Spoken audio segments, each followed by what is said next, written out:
Dear students, आप देख रहे हैं अमित गुरुकुल क्लासेस और मैं अमित कुमार आपके सामने फिर से आया हूं एक्सपोनेंट्स एंड पावर के कुछ सवाल को लेकर। एक्चुअली ये क्वेश्चंस और ये सवाल तो क्लास 9th के हैं जो एक्सरसाइज 1.6 एनसीईआरटी में दिए हुए हैं। है तो बहुत इजी, लेकिन कुछ आप लोग में से कुछ ऐसे भी स्टूडेंट्स हैं जो जिन इस सब सवाल को बनाने में थोड़ी कठिनाई उनको लगती है। तो आज मैं आप लोग के सामने आया क्लास 9th के एनसीईआरटी 1.6 एक्सरसाइज को लेकर, जिससे बहुत आसान तरीके से और बेसिक तरीके से सॉल्व करने की कोशिश करूंगा। आप सिर्फ और सिर्फ नजर बनाए रखें और मेरा वीडियो अगर आपको अच्छा लगे तो लाइक सब्सक्राइब जरूर करें। और हम लोग इस वीडियो में आगे बढ़ते हैं और एक्सरसाइज 9 का एनसीईआरटी 1.6 को समझने की कोशिश करते हैं। आप लोग अपने अपने प्लीज बुक्स ओपन कर लीजिए और मैं जो क्वेश्चंस बनाऊंगा उस क्वेश्चन को बारीकी से समझने की कोशिश कीजिएगा। तो चलिए, ये क्लास 9 के एनसीईआरटी एक्सरसाइज 1.6 है, जो आपके एक्सपोनेंट्स एंड पावर या सर्ट्स एंड इंडेसेस जो भी आप कहिए उससे रिलेटेड है। तो है थोड़े कम ही सवाल, लेकिन फिर भी इंपॉर्टेंट है। क्लास 9 है तो इंपॉर्टेंट है, तो इसे समझने की कोशिश करते हैं। चलिए, पहला क्वेश्चन है फाइंड, बहुत ही आसान है। 64 का पावर 1/2 इसको कैसे बनाते हैं? तो आप लोगों को पता होना चाहिए, किसी का पावर अगर 1/2 है, इट्स मीन टू से उसको इस तरीके से हम लोग लिखते हैं। अगर पावर 1/2 है तो उसको इस तरीके से लिखते हैं। तो आपको पता होना चाहिए कि 64 का रूट क्या होता है, और आपको पता है कि 2 के बदले सिर्फ 1 को बाहर निकालना होता है। तो ये हो गया आपके 8 और 8 आपके आंसर हो गए। उसी तरीके से आपके सवाल है दूसरा, दिया हुआ है 32 का पावर 1/5। इसका मतलब क्या हुआ? इसका मतलब यह हुआ कि आप 5 में से किसी एक को बाहर निकाल सकते हैं।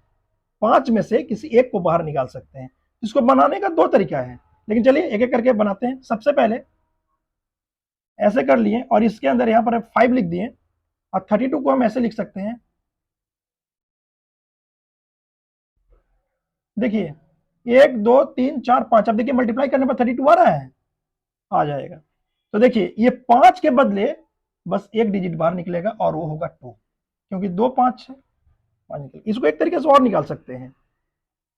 32 का पावर 1/5 है, 32 को आप लिख सकते हैं 2 का पावर 5।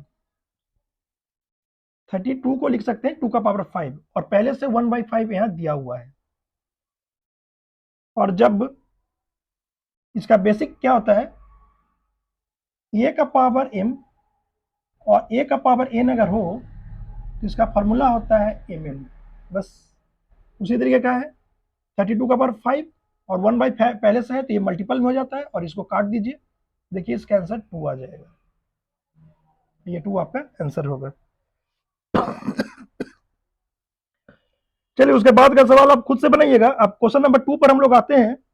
2 पर आते हैं और इसको बनाते हैं। तो चलिए क्वेश्चन नंबर 2 का भी फर्स्ट में बताता हूं आपको। 9 का पावर 3/2, इसे कैसे आप सॉल्व करोगे? वेरी सिंपल, इसे आप लिख सकते हैं 3 का पावर 2। ऐसे तो आप 9 को तो ऐसे लिख सकते हैं ना, उसका पावर 3/2। और सेम फार्मूला कि जब m और n जब एक ही के पावर अगर पावर हो, ये मल्टीप्लाई में हो जाते हैं। तो 2 इंटू 3/2, 3 का पावर 3 का मतलब 27। चलिए नेक्स्ट मैं आपको बताता हूं। एक है इसमें 4, बहुत इजी सवाल दिया हुआ एनसीईआरटी में। 125 -1/3। तो इसे पहले आप बनाइए, कैसे बनाइएगा? 125 को आप क्या लिख सकते हैं? 5 का क्यूब लिख सकते हैं ना। अब -1/3, और सेम यही फॉर्मूला का इस्तेमाल आप करेंगे तो क्या हो जाएगा? 5 का पावर 3 इंटू -1/3, ये कट हो गया। 5 का पावर -1, और आपको पता है कि अगर किसी भी चीज का पावर अगर -1 होता है तो उलट जाता है। तो आप इसको आराम से 1/5 लिख सकते हैं और ये आपका आंसर हो जाएगा। चलिए नेक्स्ट क्वेश्चन बताने के लिए इसे इरेज करते हैं हम।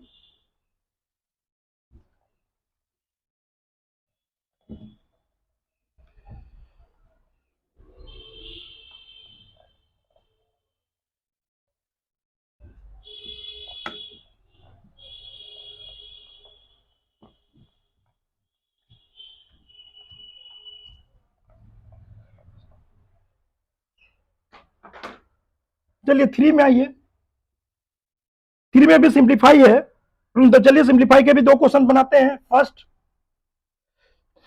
2 का पावर 2/3 इंटू 2 का पावर 1/5।